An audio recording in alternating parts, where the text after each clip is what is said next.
Hello, welcome to my little trip down road testing memory lane. Q&A video this week, general questions from my stash. I've been on my travels. I have just come back from the launch of 3 BMWs in southern Spain. F900GS on and off-road, the M1000XR, the superbike on stilts with the S1000RR engine, and the R1290, which is the updated R90. So a real eclectic mix of bikes there, which you can read all about in MCN online and on video. Talking of MCN, also went to the London XL bike show, which is fantastic, really busy. Good to see loads of new bikes on display, and on a rainy February it's probably one of the best things to do with yourself in the middle of winter before the bike season starts. Also Chris Eads, the Baron von Grumble, has just uploaded the podcast that we did in November onto his YouTube channel, so check that out there. It's also you can find it as a proper podcast as well, but if you have a look on the YouTube channel, you see us live and loud and proud.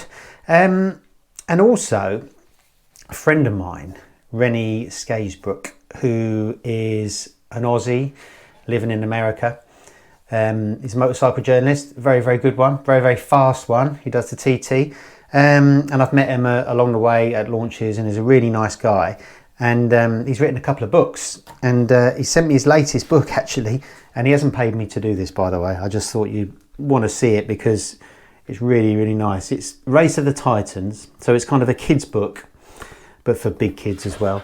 And it talks about that famous legendary battle between Steve Hislop on a Norton and Carl Fogarty on the Yamaha. On the, when was it? He's a company. He's given me some notes here, and he says it's the it's the story, the 1992 Isle of Man Senior TT, in which Steve Hislop and Carl Fogarty staged one of the most iconic battles in motorcycle racing history. The two protagonists separated by a mere 4.4 seconds after nearly 2 hours of white knuckle racing around the TT course. And yeah, I mean, those of a certain age like me may remember that battle. I mean, Foggy was absolutely riding the wheels off of that bike, and to be honest, because it's kind of such a race that's gone down in folklore, I've forgotten all the details and actually who won.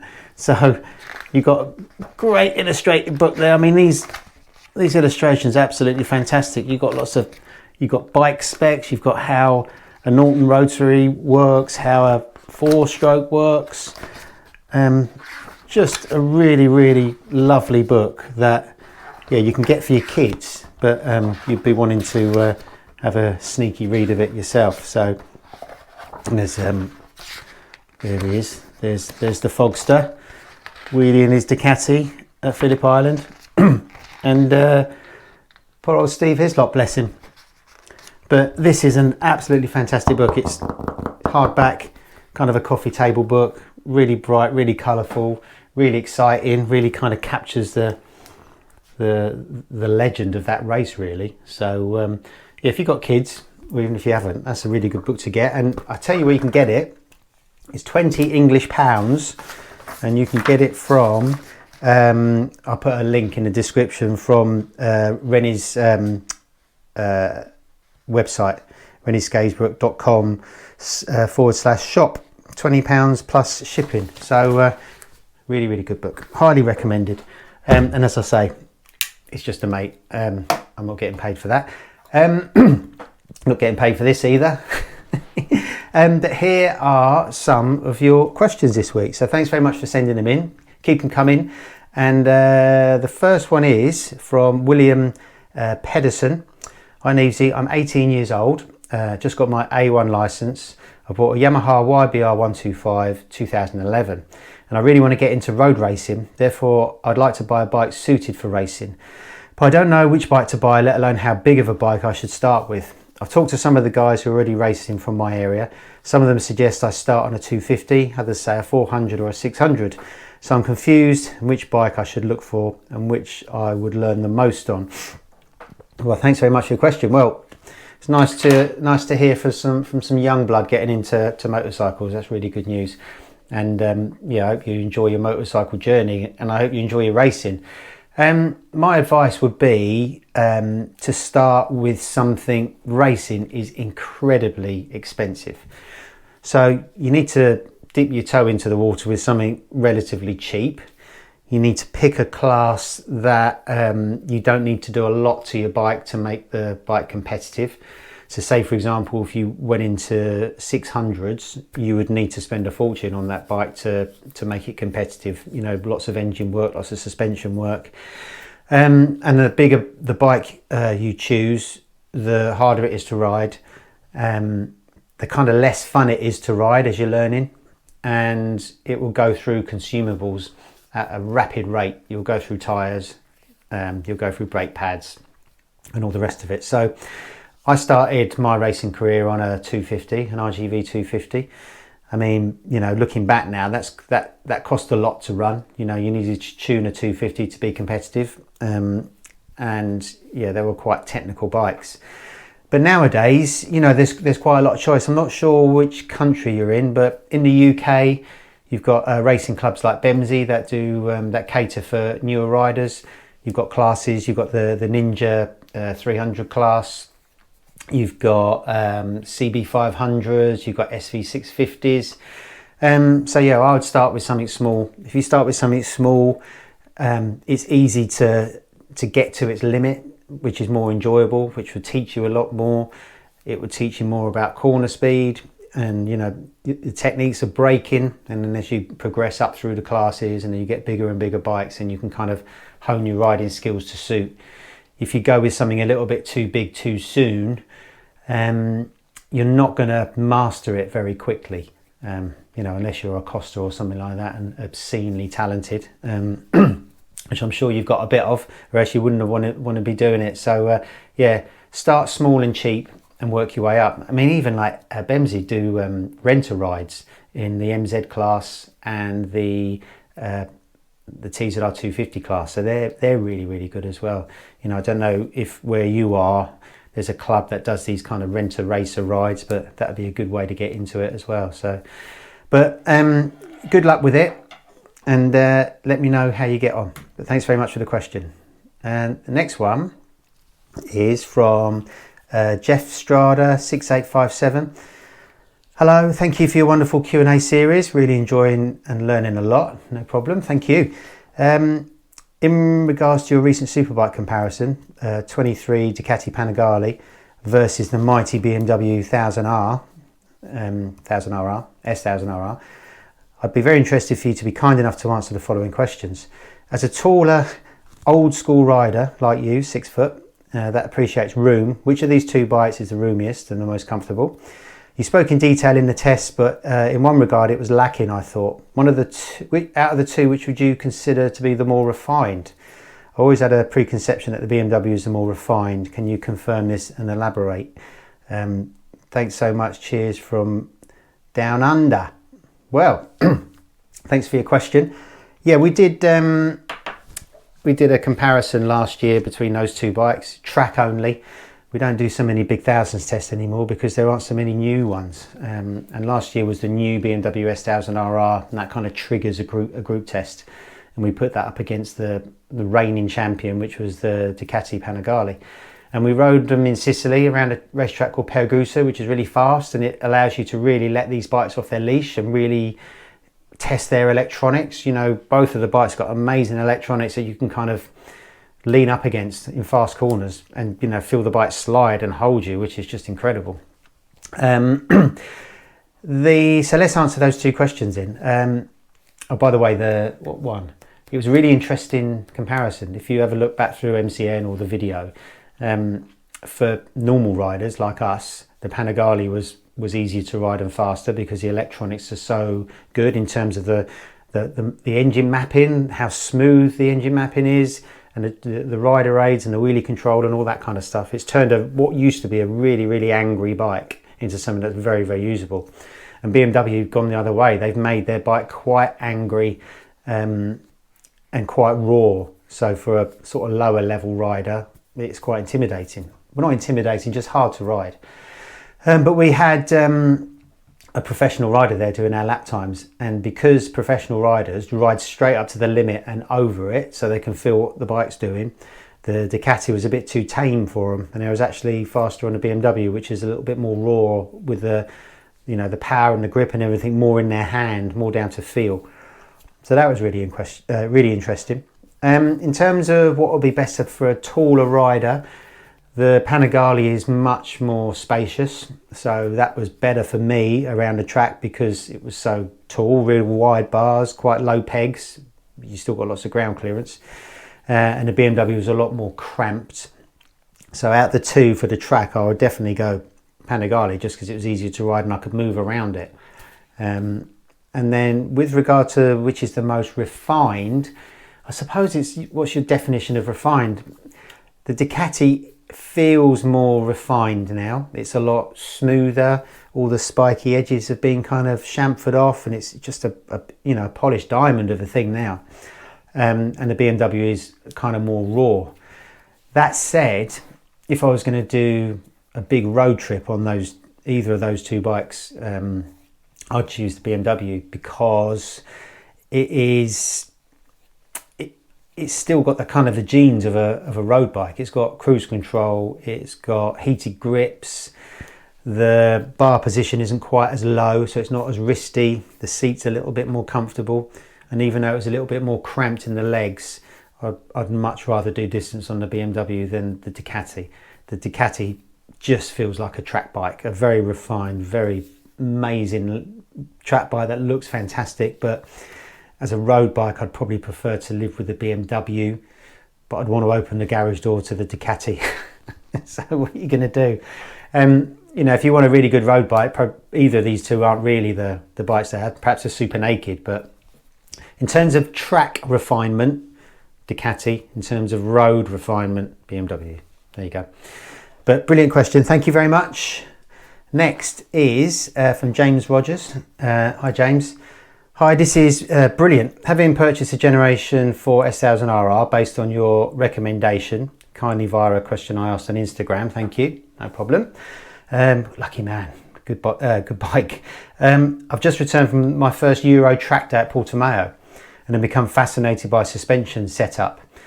I'm keen to learn more about the effect of compression, rebound, spring weight on bike handling on track. Short of having a mechanic with me, where can I learn more? Any recommended reading? That's a really good question. I don't know if you've got electronic suspension on your bike or not, you don't say, but in any event, there's nothing really that springs to mind in terms of you know, reading about suspension setup. But there's a lot of suspension videos out there, so you know, I'd recommend looking at those. And you know, everyone's got a different opinion, but once you start to see opinions double up, then you kind of know they're barking up the right tree.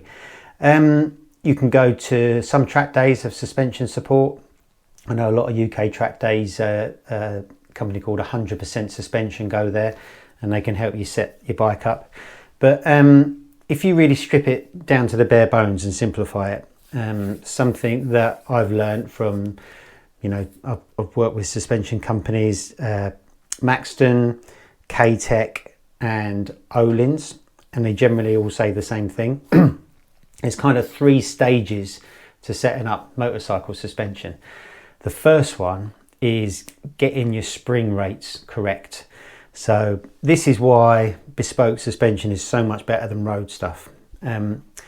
Once you've got your spring rate correct, then everything else is pretty simple after that. So, you know, starting with the rear shock, make sure your rear shock spring matches your weight with leathers on.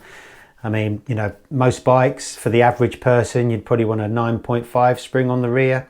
And then at the front, not only do you set up for your weight, but you're also setting it up for how hard you brake on track, or how lightly, or the track conditions, or you know, whether it's wet or dry, that the variables are huge. But yeah, putting in, I don't know, anything from a 9 to a 10.5 front springs is a good range for people normally. But that's something you really have to kind of experiment with or get advice on. It's not a one size fits all, unfortunately. And because the spring rate's so important, that is exactly why most road bikes are a compromise. That's why when you put proper suspension on a road bike, it absolutely transforms it. You know, anything from an MT-07 to an S1000RR, it makes the bike feel so different. But obviously it's working in a very narrow window then. It's only going to be working for you. And, you know, motorbikes that you buy in shops are designed to work for everybody of all shapes and sizes, of all weights, of all riding styles, levels, conditions, and all the rest of it. So that's why road bike suspension is such a compromise. So number one is spring rate.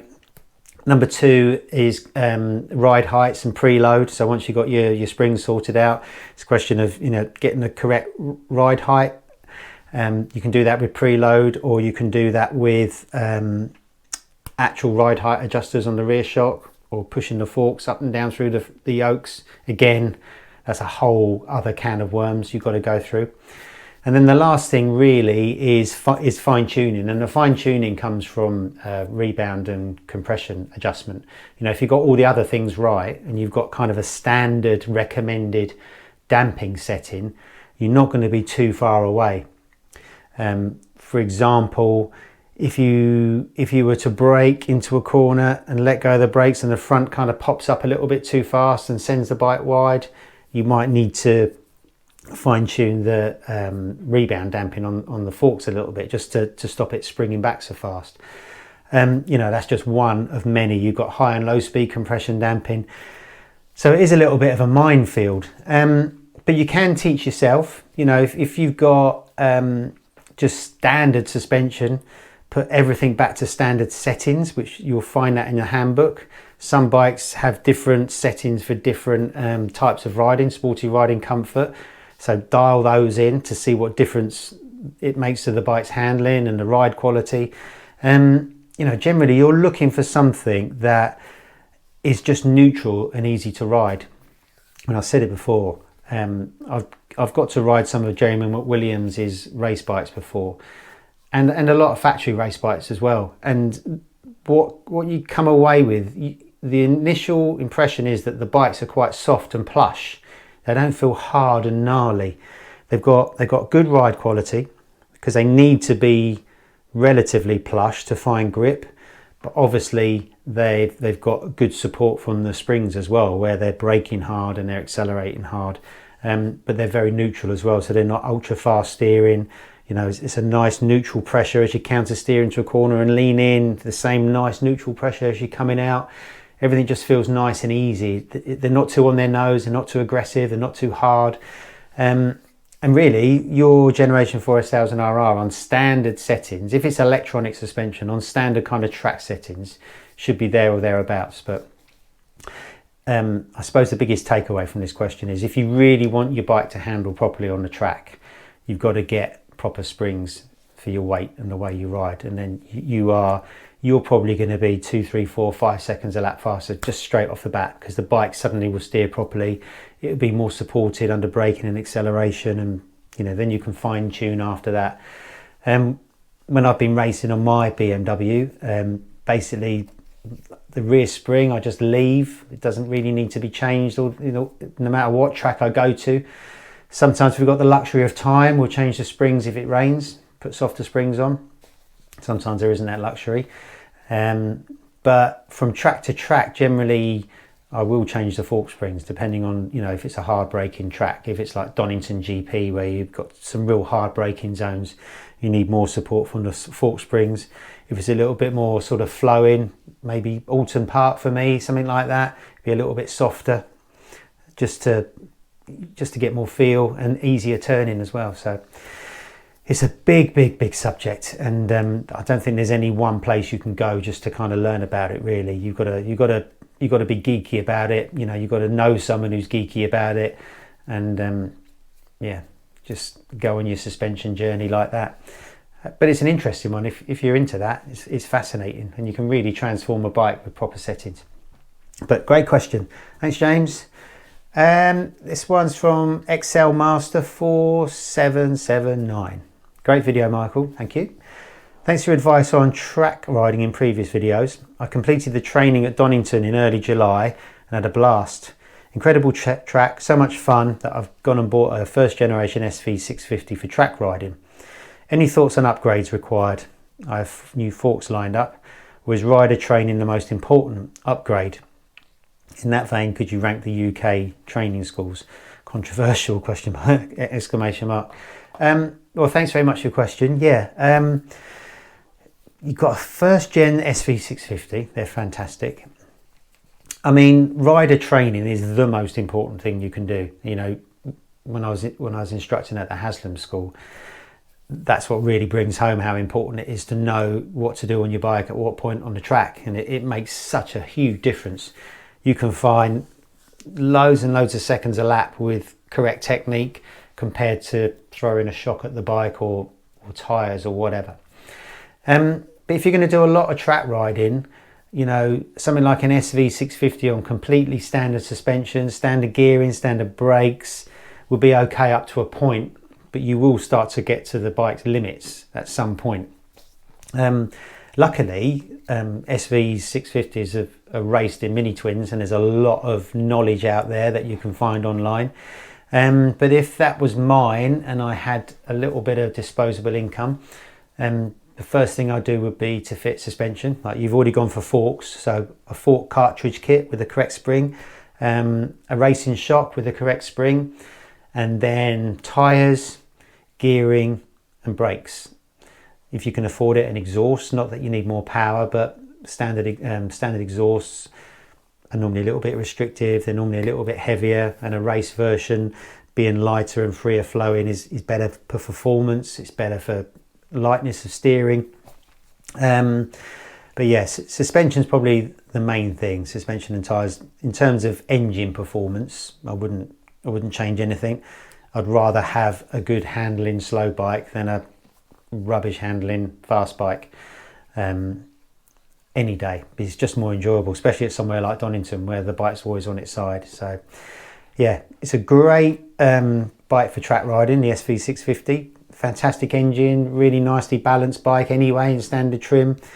If you rode it on track in standard trim, it would be fine, but you get to a point you'd start to run out of ground clearance. It'd start to get a little bit bouncy coming out of corners, and you might start to overpower the brakes. So yeah, suspension, brakes, gearing, tyres, and I think you're there. In terms of ranking the UK training schools, well, there aren't many left now, unfortunately. Haslam School is gone.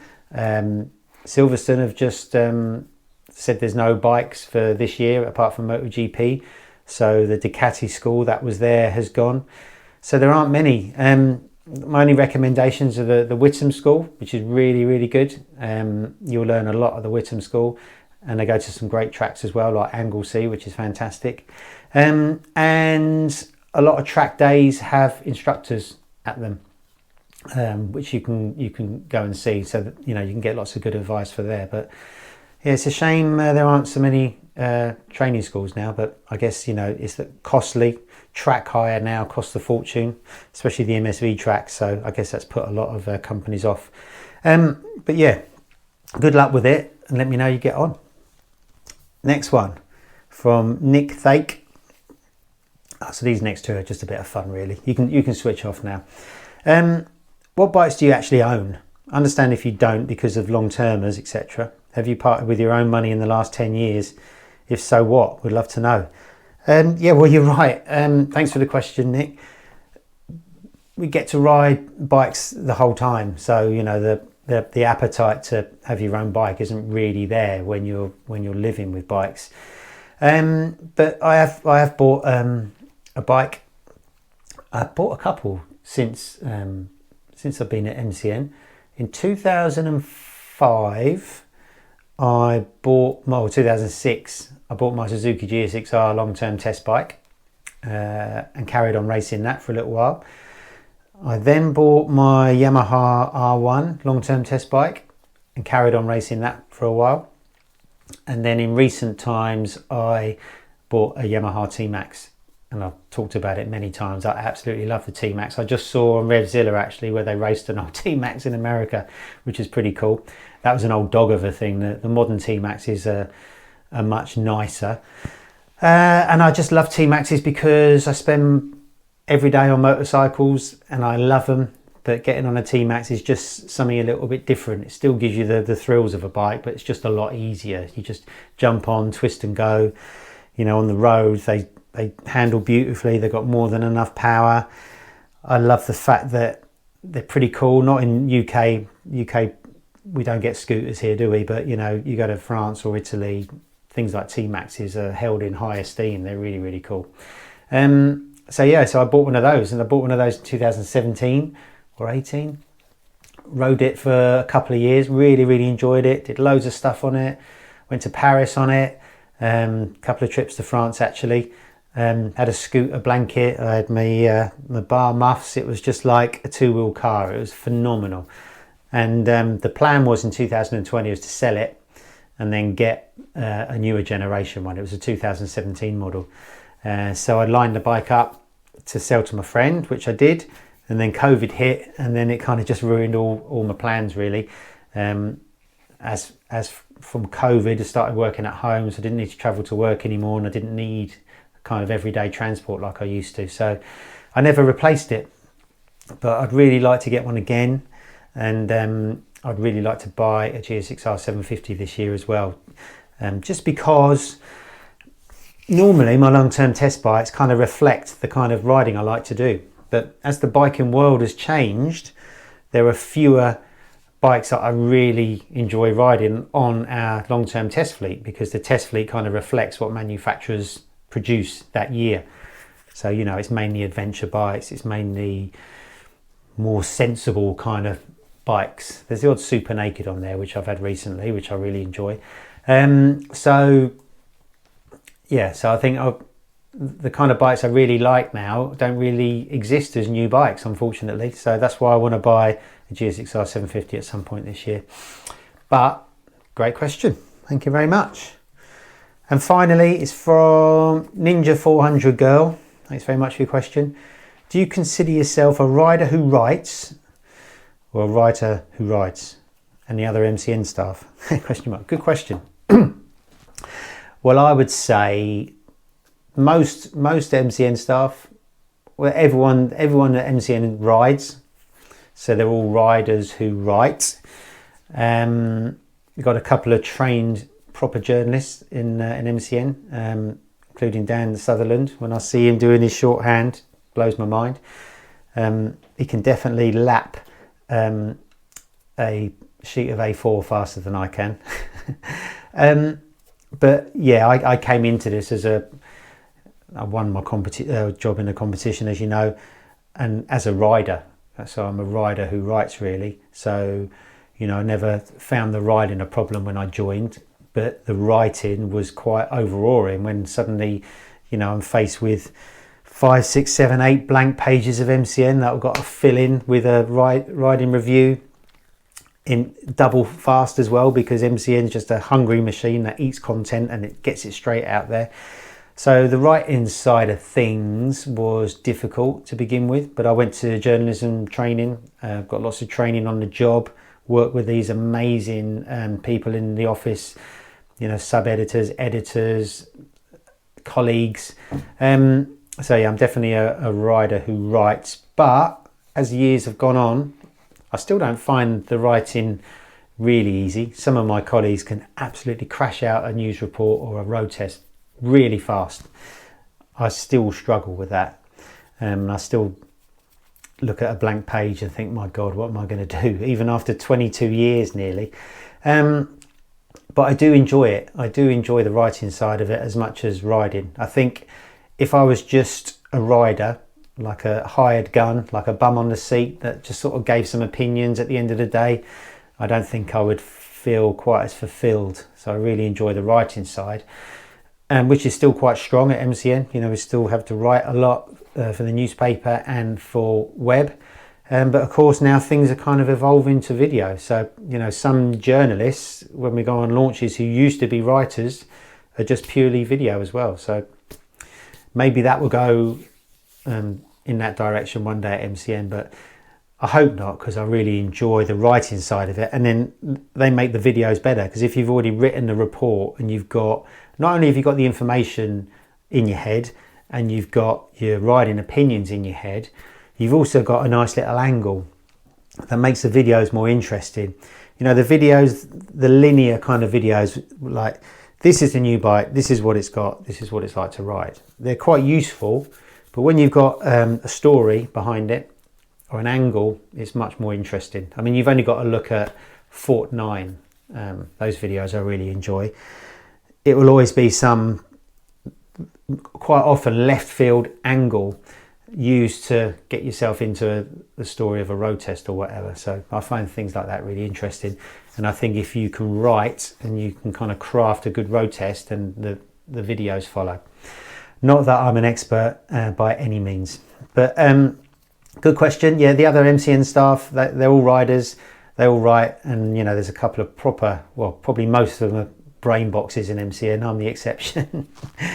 But that's great. Thank you for your question. Thank you everybody for watching. Like and subscribe if you enjoyed it, and stay tuned for more videos like this coming very soon.